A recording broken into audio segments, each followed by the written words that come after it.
Upoznala sam jednog dječka na Instagramu i čini se čisto ok. Znači nisi ga živo upoznala?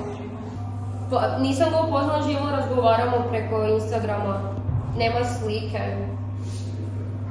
Jesi ti sigurna da je to osoba koja se predstavlja da je?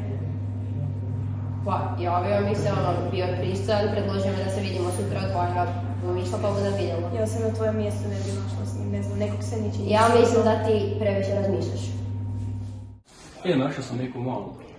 Dobra mala. I kaj planiraš sad z njo? A dogovorili smo se da pojamo na pijaču. Ja čakam haltu kod inače ili koje? Ti sam znaš. Jej.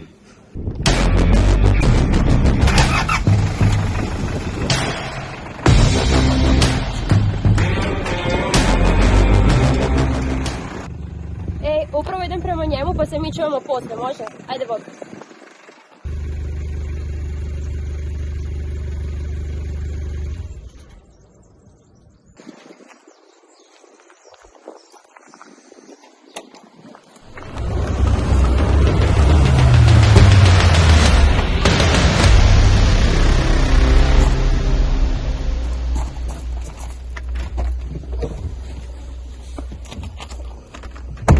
Sliči nije vidio sam. Nije, gledao sam sve okolo, nema nikoga, čistina je čista. Buma mi to riješili.